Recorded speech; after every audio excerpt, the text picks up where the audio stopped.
Hi guys, welcome to my channel. Now I just wanted to let you know on how the CAP process looked like. So I had my interview 2 days before, and it was a smooth process, to be honest. And I think I should make a video to inform everyone on how the process looks like, and what were the questions that were asked to me, and what are the documents that are required. So yeah, let's get started. So now, what process has been divided into three segments. One is the document verification stage. Second is the what, which is a written assessment test, and third is your PI, personal interview. Now, once you reach the venue, you will be asked to go into a room where your document verification and what process will occur. Now, once you enter the room, you will be given the direction on how things will move, how the whole process would look like, and also you will be given a short brief about the floors where your PI will be conducted, how does the campus look like, and how to navigate the campus, and how the overall process would look like. Now, the document verification stage starts, and after that, we are given the white topic. So the topic will be displayed in front of you, and you will be given a sheet of paper. Only one sheet will be provided, and you will be asked to write the topic in front of the invigilators. And then you will start, obviously. And the what topic would be like something from current affairs, or something which is very generic to everyone. And the word limit is 300, and the time provided to you is 20 minutes. So now, uh, after 15 minutes, you will obviously be given a reminder, and I think that is the time where you should start concluding your essay. So let me tell about how what was my white topic. So it was about how AI is being used for educational purpose. So basically, I have to explain how AI tools are beneficial to the students, right? So how I structured it is, the first paragraph was a generic introduction to what was AI, and how the AI services are provided in educational platforms. And the second para was about my view about it. So it's something like you can write about for the motion or against the motion, but I think when you are approaching a VAT, you should think from both of the perspective. So I believe, I was in favor of the motion. So I wrote about how AI is beneficial to the students. It's helping them in education. It's helping them research something within a short span of time. So previously, if you want to know about certain things which aren't readily available at Google, you have to go through and search different pages to get the info. But now, since the since ChatGPT or DeepSeek, you are able to get the info within a minute, right? So you just have to provide the prompts, and it will do it for you. So I wrote about that, and the third paragraph was also in favor of AI. So I took it something to augmented reality, which is combined with AI right now.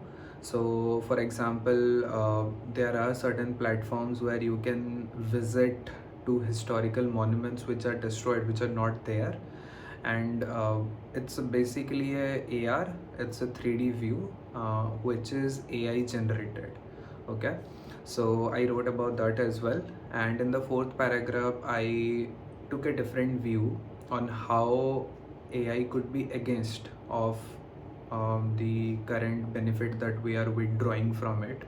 So I talked about how students are using AI to do their homework. um, so before the advent of AI, students were using, like, students were going through different sources to find the exact answers, research through, and were getting some knowledge to attempt the homework, right? But then now, since AI is there, since ChatGPT is there, they are giving a simple prompt and it is giving back the answer. So students are not putting that efforts that is required to do that. So I think this is something which is against the motion. So from what perspective, you have to think from both of the sides. Now, after my fourth paragraph,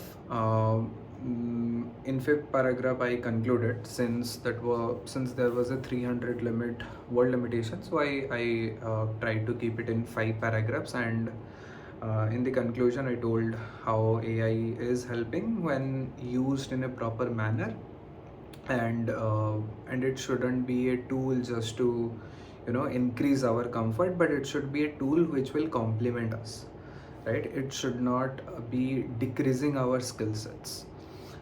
Okay, so now stage one is over, the document verification is over. What is over now? What? So we will be given a direction to move to the interview floor or interview space. So my turn was around 6, I would say. So there were 5 students ahead of me. So I went there, we sat, and we were called one by one.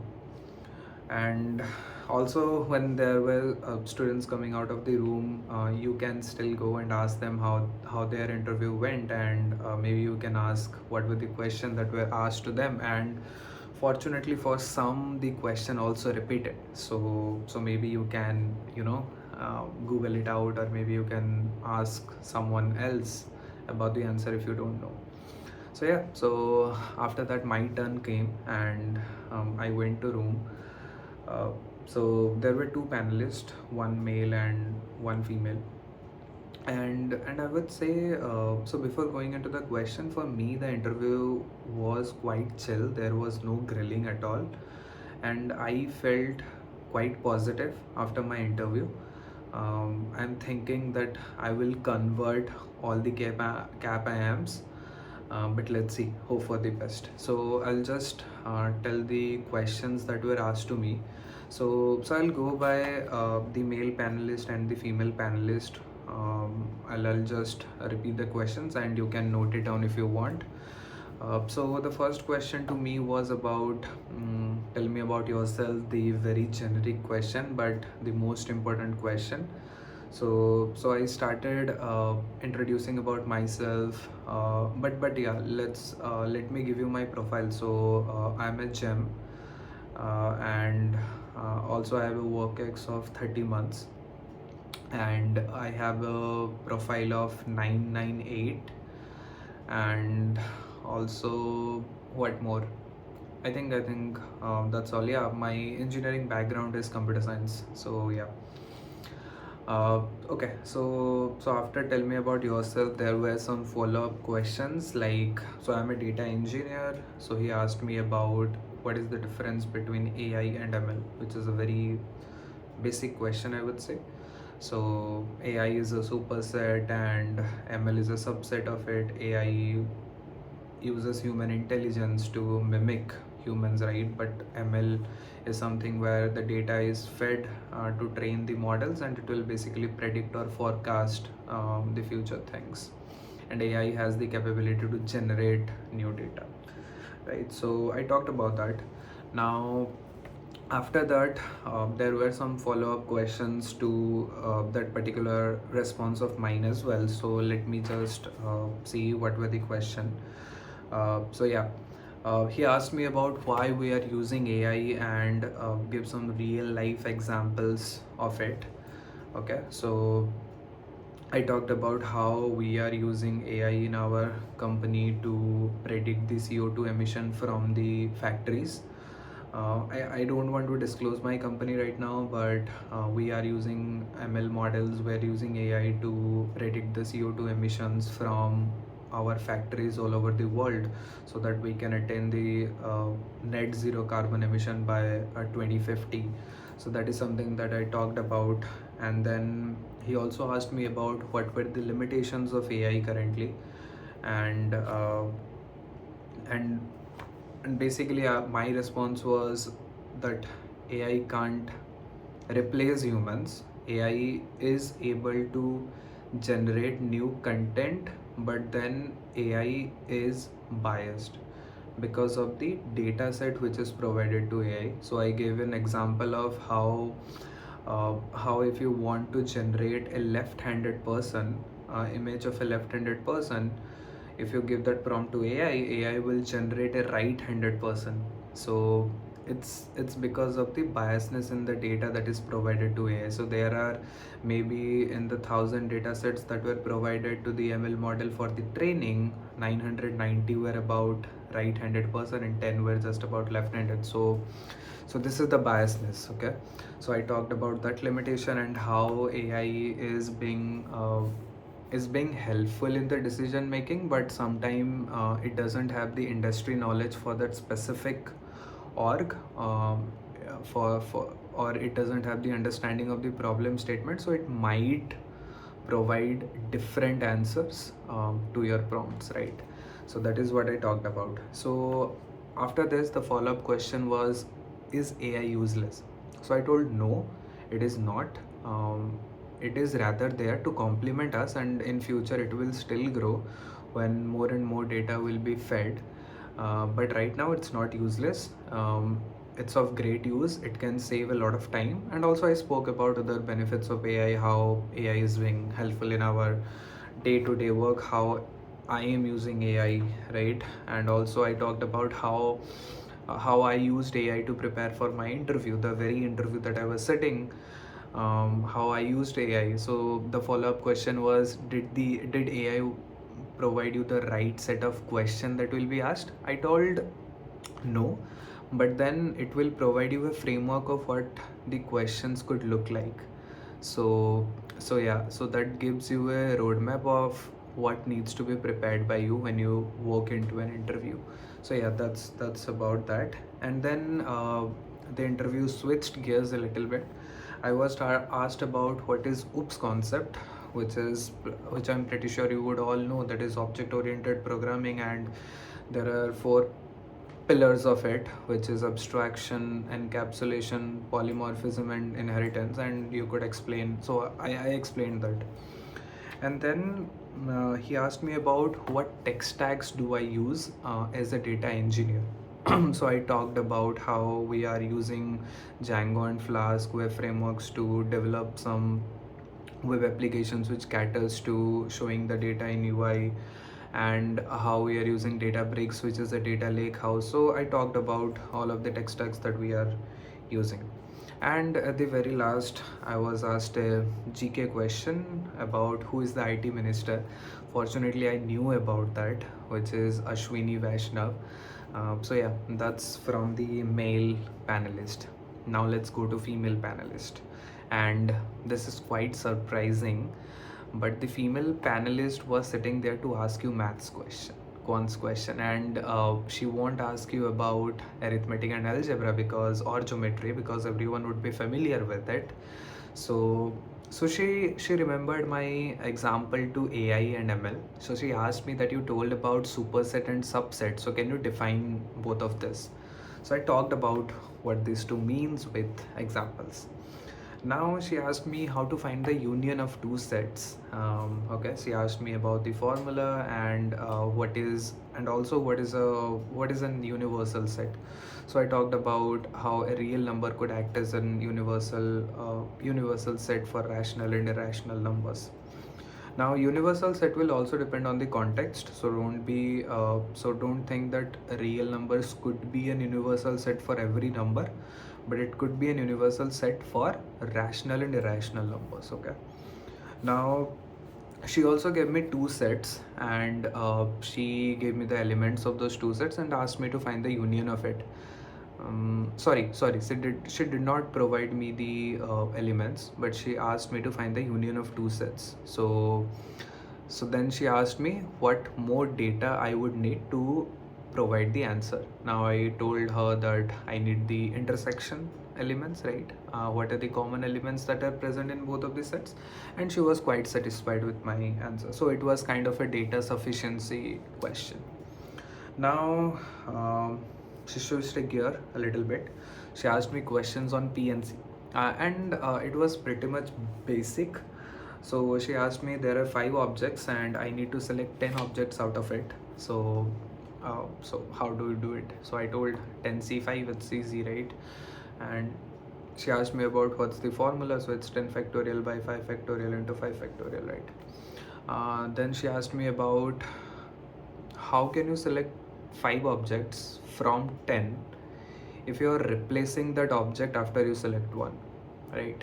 So the previous question was there was no replacement, but here there is a replacement. So I told about that from 10 object you select one, and then you multiply with again 10C1 into 10C1 into 10C1 into 10C1, right? So it's 5 times. So she asked me why you multiplied, because I told it's an AND operation that we are doing, right?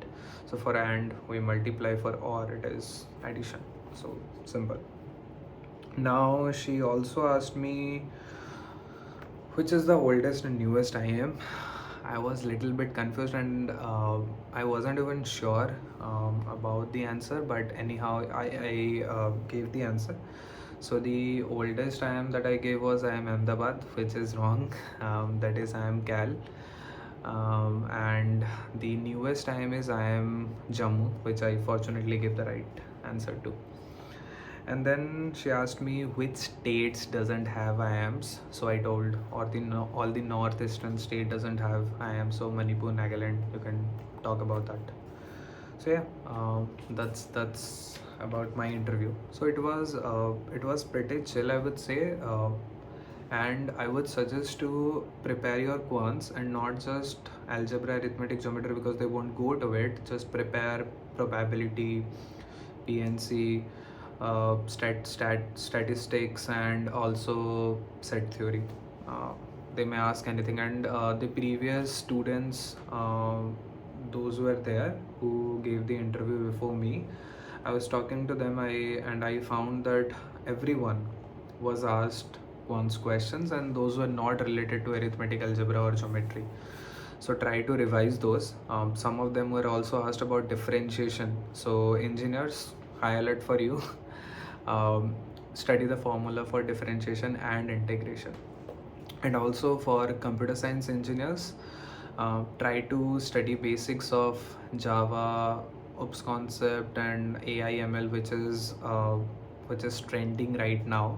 And also come up with your why MBA question relating to that. So basically it should be related technically and should be business oriented. So just formulate your answer around that, and the interview will be driving around that. If you really want to drive your interview around that.